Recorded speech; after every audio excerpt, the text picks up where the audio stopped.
All right, yesterday we began this beautiful speech of the Lubavitcher Rebbe that he gave in 1991, Tafshin Nun Aleph, talking about the future redemption, which we hope won't be future redemption. We'll hope it'll be right now,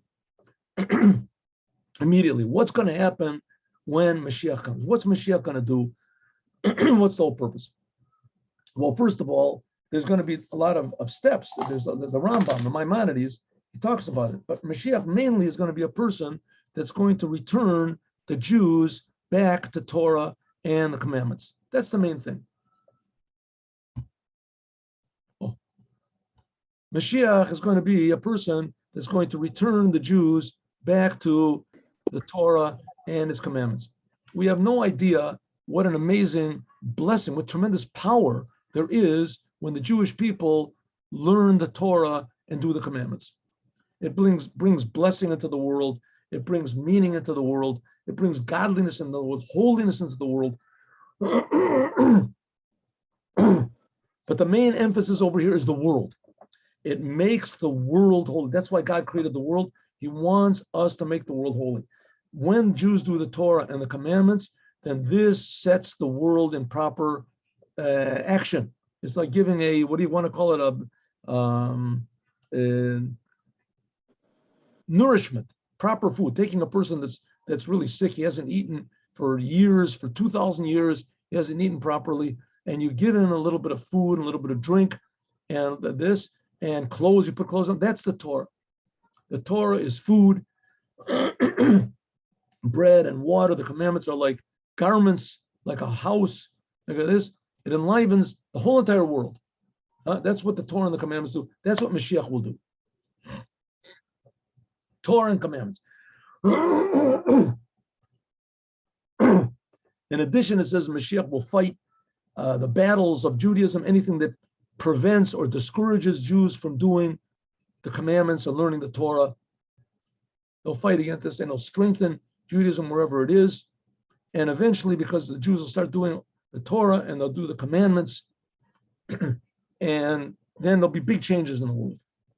The third temple will come from heaven. And all the Jews will already be very interested in following God and doing what God wants. And the only way you can really, truly do everything God wants is when there's the Holy Temple and when you're in Israel. So that's what's going to draw the Jews, all of them to Israel. That's why it says Mashiach, and only Mashiach will draw the Jews to Israel. We'll draw the Jews to Israel. Because the whole thing of Jews coming to Israel depends on Torah and the commandments, Jews believing in God. And Jews, so that's what Mashiach will do. He'll encourage and inspire all of the Jews to do Torah mitzvahs, which is exactly what the Lubavitcher Rebbe is doing, going on the streets, putting on tefillin on people, putting mezuzahs on people's doors, providing mikvahs for women and encouraging them to they should go to the mikvah, keeping Shabbat, etc., Yom Tov, learning Torah classes all over the place, etc. Encouraging other groups also to bring Jews closer to Judaism. And fighting the battles of God. Fighting the battles of God means anything which opposes Judaism. All those forces which weaken the Torah, weaken Jewish identity, weaken Jewish conversion, weaken the commandments. So the Rebbe fights against this, how? Mainly by education. Education. That's fighting the battles. And crying out whenever it's necessary to cry out. In any case, after the Jewish people, the Mashiach brings all the Jewish people to do the Torah and mitzvahs, and as you see, I certainly believe the Rebbe is the Mashiach, then there's going to be big changes. Like we say, the third temple will come from heaven. Oh, this is going to be a big deal. And then, how do you say, step 2? You put the whole thing into second gear. Then there'll be what we call and then everything starts to double and to redouble and to redouble and to redouble and redouble. And that is hinted at by this week's Torah portion, but most directly by this week's Haftorah. The Haftorah is from Isaiah. I think, what do we say? The 40th chapter of Isaiah somewhere. And it is Nachamu, Nachamu Ami. be comforted, my people. Double comfort. And it says it's a double comfort on the Moshiach will come, and it'll be a double comfort on the destruction of the first temple and on the second temple. So that's what it means, doubled and redoubled. It says that's now we can understand the connection between this and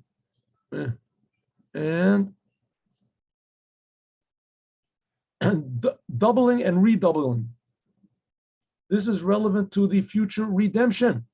Sha'az, then Yitgala will be revealed, a light of God which is unlimited. But again, I want to stress, it'll be revealed in the world. The world will not be negated. Won't be everybody will just walk around like with, glazed eyes or floating around or something. No, there will a physical world. It'll be a very happy place. Everyone will retain their personality, and even more, everyone's personality will shine. Not like it is now, when people are afraid, right? Like they had this.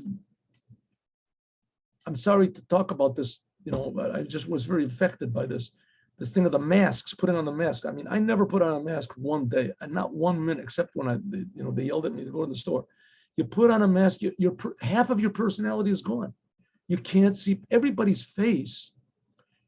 Human beings are created in the image of God. You look at a person's face, you see the image of God. You cover people's faces. This is my personal thing. I'm not saying what the Rebbe says. I'm telling you my personal feeling. You cover a person's face, you're covering half of the image of God. You can't see smiles. You don't know if the guy's sticking his tongue out at you, if he's smiling, he's frowning. You don't know what's going on, right? You don't want to talk to anybody. Nobody understands anybody else. Everybody is worried about you. You're putting a mask. Everybody's a threat. He's a threat to me. He's going to talk. I'm going to get a disease. I should talk to him. He's afraid of me, so I'm afraid of him. Everybody's afraid, and they're afraid of the germs. They're afraid of people. They're afraid of touching people. They're afraid of looking at people. When Mashiach comes, there won't be any of this fear. Everyone's personalities will come out. The good inside of the image of God will be expressed by everybody in the physical world. And that's what it means, the revelation of the infinite light of God. Lochen, therefore, everything will be complete, beginning from the true completion of the redemption and the holy temple. A geula nitzchis, an eternal redemption, and a holy temple that's eternal, without any limit.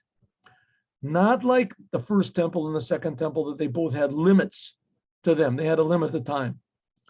It'll be, one was 410 years, one was 420 years. Okay, now we're up to where we are, I think. Yeshlom, we can say that this unlimitedness of the future redemption is especially hinted at in Nachamu, more than the other 5 letters that we had. Remember we said that it says in the Midrash that all these double letters are used in redemption. Lech, Lecha. Remember the 5 letters that are doubled in Judaism, right? That if they're in the middle of the letter, a word, then they're in one form. If the end of the word, then there's a different form. So they're double. The letter Chaf is different. The letter Nun is the letter Mem is different. The Tzadik is different. Pei is different. All these are used. These 5 letters are all. It's Mansapach. It says Mansapach. Mem, Nun, Tzadik, Pei, Chaf. Mem, Nun, Tzadik, Pei, Chaf. That's right. These 5 letters, they're double letters. Each one is found in a sentence that it's doubled. And these sentences refer to some sort of a redemption. So all these 5 letters refer to redemption. Double letters. We say double refers to redemption because it means doubling and redoubling. But it's more stressed in this week's Haftorah from Isaiah, Nachmu, Nachmu. Be comforted, be comforted. This is more than the other. Why? Let's take the first one. Chaf. Chaf. That God said to Abraham when he redeemed him, he freed him from this place called Ur Kasdim. He was thrown into a fiery furnace over there. Lech Lecha, the 2 letters are the same. It's double letters, Chaf, Chaf. They're also the Lamed Chaf, same thing. There's 2, but they're different in the meaning. Lech Lecha with Abraham is true. It's a language of being free, but there's two different meanings of the word. Lech means to go, and lecha means to yourself. And also they're pronounced differently. Lech is with a segel, and lecha was with a kometz. Lech means to go, and lecha with a shva, with a cha, with a kometz in the end, that means to yourself, to your, how do you say, your benefit, to your good. So the true the words are the same, but the meanings are different. Later on it says pakad pakadati, pakod pakadati. This is the language which was used, that God gave to Jacob, that this was the language which would be used, that the Redeemer, when Moses came, he would use this language to redeem the Jewish people. So it also means pakod pakadati, it's the letter pei, it's two, double language, which means redemption. But even though the two words are the same, they mean redemption, redemption, not like lech lecha, but yesh chiluk, there's a difference between the letters and how they're punctuated. Pakad is the source of the word, and pakadati means I will. This is what's being done. So pakod, pakadati means visit, I will visit. In other words, God saying, I will take you out, I will take you, but it doesn't say that. Take you out, I will take you out. This is in the future. Similarly, also, Tzemach Yitzmach. It's a sentence from, I think, from Isaiah. Tzemach is the source of the word, and Yitzmach, he will grow. This is the verb, the pu'ula, which is not the case. So all these double letters that we had are all a little bit different in their use, one from the other, right? They're doubled, but the first one is different from the second one, which is not the case. Nachamu, nachamu. Nachamu, nachamu, this really hints at something that's really doubled and redoubled. There's no difference between the letters, the punctuation, or the meanings. They're exactly the same thing. Nachamu, nachamu, the same word. So, okay, so what? What does that mean? It says, let me explain why this really hints at the future redemption by Moshiach more than the others, right? It said in the Midrash that double letters hint at redemption. But this hints at the third final redemption more than other. Why? Because if the letters are doubled over with a change one from the other, then this indicates that there's different types of redemption, or that there is some sort of a detail that was missing in the first one that's added into the second one. Therefore, there's a necessity to add something or to clarify something by means of changing the second word from the first. Lech lecha, pakod pakadati. The second word is different. It shows on a type of redemption, but it's a sort of a different type of redemption than what we're expecting. We're expecting a redemption that's going to be total. Somehow or other, when there's a change between the first word and the second, it shows on a redemption that's not total. Why? Why? Because the second one is a little bit different from the first one. In other words, most nosaf al chizuk chlali, the Dvar kafel lashon, in addition to the fact that there's a double language, which double language shows on redemption, but it's also stressed that there's a little bit of a difference, a change in the language, and so that means that there's different types of this redemption. It can be, how do you say, changed around. Again, to use this word that I always use, it can be articulated. There must be a better word. I have to look it up. It can be changed, the types of redemption, which is not the case when it says nachmu, nachmu. There is no difference in this type of redemption. Nothing is added on. There's nothing missing in the first redemption that was in the second one. It's just doubled and redoubled the same thing. What is it? What are we trying? What are we getting at? The explanation is like this: Benogea le'enyan abligvu. Shebagula, in the future redemption. Shebakefel pakad pakadati, that which God said, "I will take you out of Egypt. I will take you out. Take you out. I will take you out." Is a stress that there are different ways of this redemption. Namely, first of all, that Jewish people were redeemed from Egypt, And then there came the second temple, and they were redeemed again into the second temple. And then now there's an exile again. There is in this what there is. In other words, there's implying that something is added on the second time that was missing in the first. So therefore, it's not really true unlimitedness, which is not the case. Nachamu, nachamu. This shows that a true infinite redemption. Maybe I can make something up on my own to help explain a little bit. Let's say in mathematics, there's the idea of infinity, right? Infinity. What is it? You divide, how many times can you multiply the number 1? Infinite number, right? How many can you add the number 1, right? Add 1, 2, 3, 4, 5, 6, 7. So if so, that's like infinite, right? Or you can double the number 1. 1, right? Double it, 2, 4, 8, etc. So it's doubled and redoubled infinite times, but each one is different from the previous one. So it's an infinity, yes, but it's a limited infinity. It's an infinity within a certain framework. It's not true redemption, not true infinity. But the future redemption will be true infinity, and we'll explain what that means in a second. We can explain even what it says in the Midrash. Hochim kulam. It says all of them will go in front of God, and they'll say, God, we don't want to receive any redemption. What do you mean, all of them? Abraham, Isaac, and Jacob, all the prophets that God sent to comfort the Jewish people, right? To comfort the Jewish people, they'll all come in front of God and say, God, we're finished with all these redemptions that you've made up to now.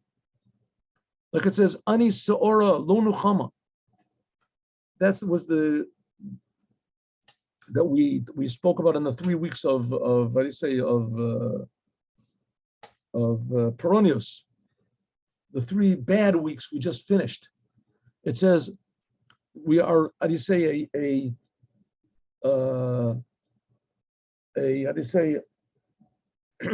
confused poor person. We cannot be comforted. God said, don't worry. I and we will go, me and you and all the prophets, they're complaining to God and they're saying, listen, we're not comforted, God. We're going crazy.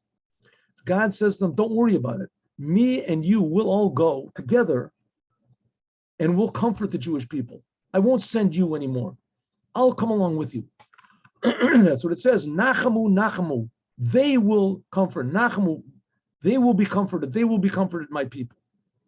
Nachamos, nachamoa, ami. Be comforted. And also it means be comforted, my people, but also imi, with a chirik, with an e. Be comforted with me. God said, come prophets, Jeremiah, Isaiah, all of these, you have given the Jewish people comfort in this terrible times of exile, right? But still we see we're in exile. It says, I'm going to go with you. Imi, with me. What does it mean? That God will go with them. En ro'oi lelech ela ani batzmi. God said, I'm not going to send the prophets anymore. I'm going to go myself and comfort the Jews. We can say that this is hinted at in the double one. It says, nachamu, nachamu. This is doubled. What do you mean? Infinite comfort, which will come because God himself will come. That the words nachamu, nachamu imply that God himself is comforting the Jews. Together with the prophets, together with Abraham, Isaac, Jacob, together with Moses, together with Moshiach, God himself will come and comfort each and every Jew on all the troubles that we've had. Let's be serious. What could possibly comfort the Jews? Have you ever seen any of the movies? I think I said this yesterday. I don't know. Sometimes I look at this, what's up? Sometimes there pops into these things, this thing called TikTok. TikTok. You ever see TikTok?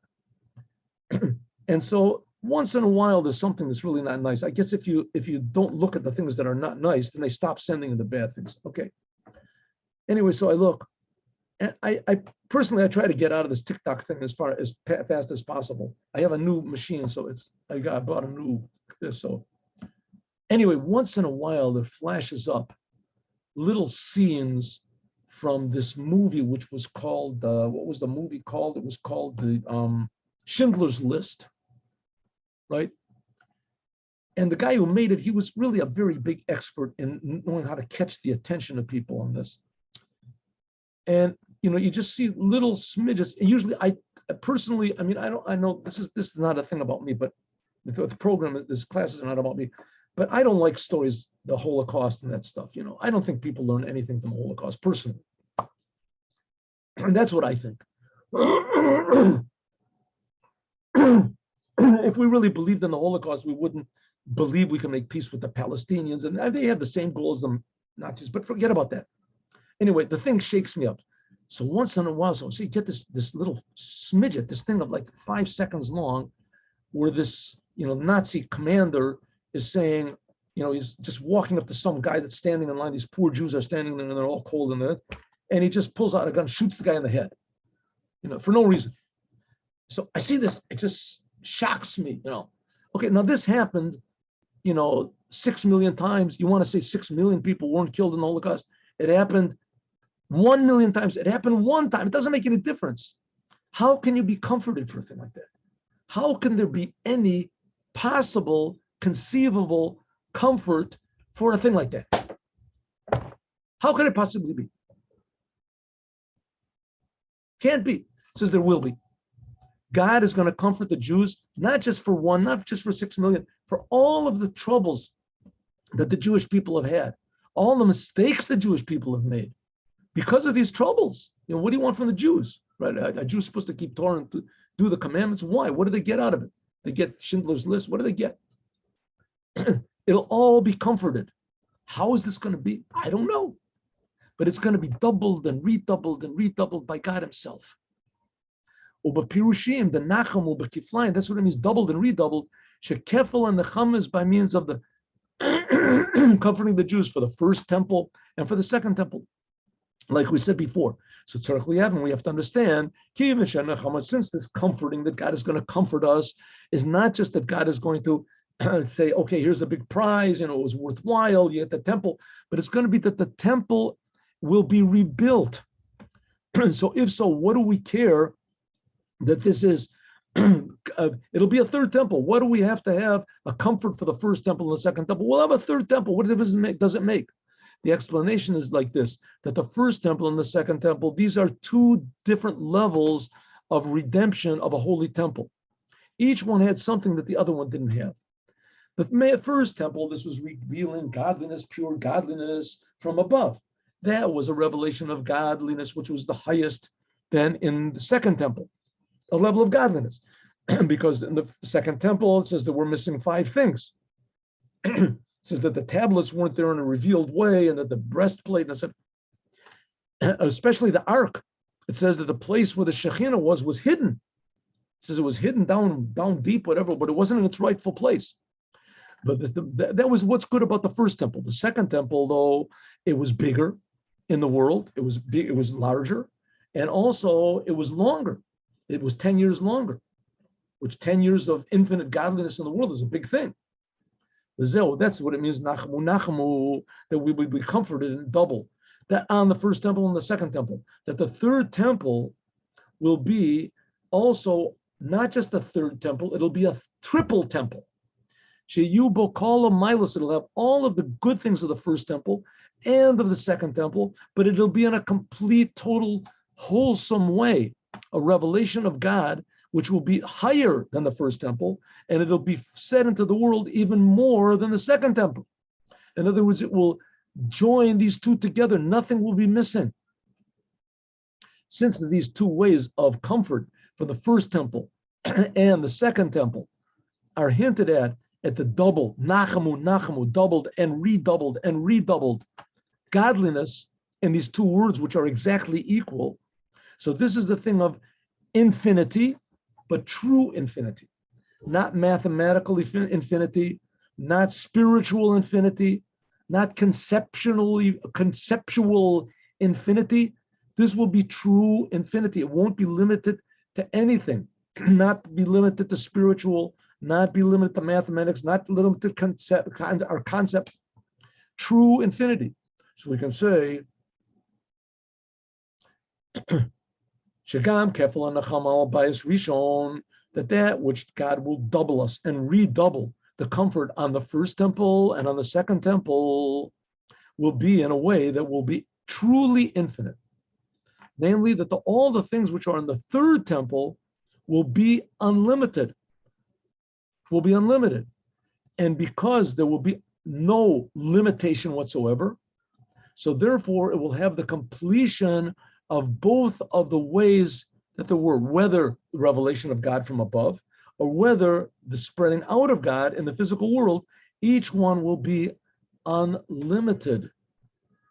So what's the Rebbe saying? The first temple had something, godliness. It was much more than the tabernacle, but it wasn't anything compared to the second temple. The second temple had something the first temple didn't have. What? It was bigger. It took up more space. It lasted longer. It was an extension into time and space. That's the whole goal of the temple. But it was lacking a little bit in godliness. Okay, but still it was a holy temple, right? It was different from any other place in the world. The third temple will have all of the good qualities of the first temple, infinitely more so. All the good qualities of the second temple, infinitely more so. And somehow or other, this will comfort us, Jewish people, on everything that was lacking in the time of exile. Now we can explain what is the connection between this Nachamu and our Torah portion in Et Hanan.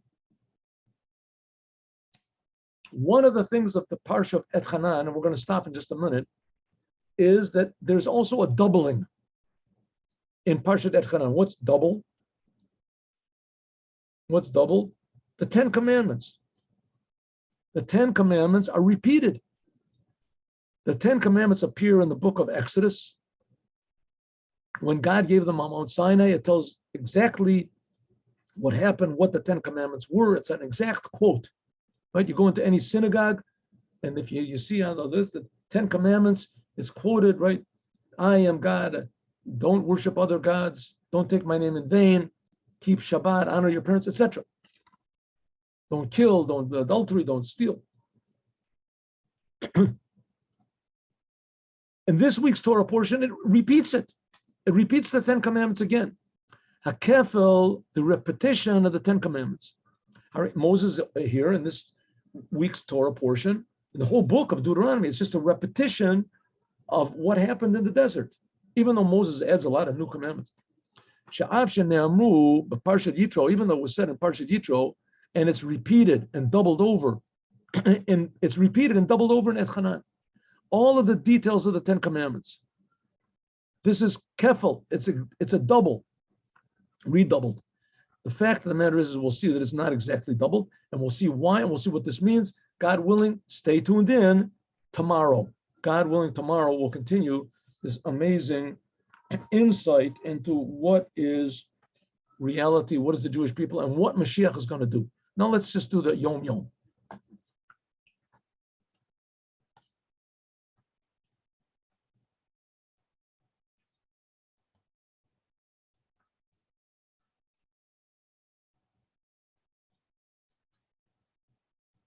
The Alter Rebbe repeated what the Magid of Mezrich, his teacher, said, and he quoted the Baal Shem Tov.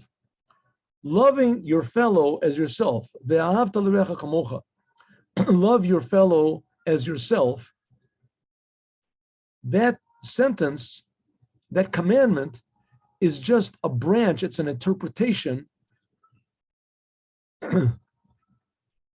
What does he say? Okay. Loving your neighbor as yourself, this explains and clarifies what it means to love God. What loving God is, you love God. What's it got to do with loving your fellow man? Love God means you do all these spiritual things and you do the commandments. What's that got to do with loving your fellow as yourself? It says, no, loving your fellow as yourself, that is a clarification and an expression of loving God. A person who loves his fellow Jew loves God. Why? Because every Jew has a part inside of him, every Jew has a part of God inside of him. Therefore, when you love a Jew, namely the essence of the other Jew, you're really loving the godliness which is inside of every Jew. So love begins at home. You can ask a question, why not love everybody? So like I say, love begins at home. Yeah, if you don't love your brother, it's going to be, you won't genuinely be able to love anybody because your brother has something in common with you, right? You come from the same mother, same father, at least one of them, same. And so you have love for your brother. And then from that, you can come to have love of everybody because everyone is created by God. But Jewish people are the sons of God. And therefore, we have the same family. You should love every Jew. And from that, you can learn to love every person.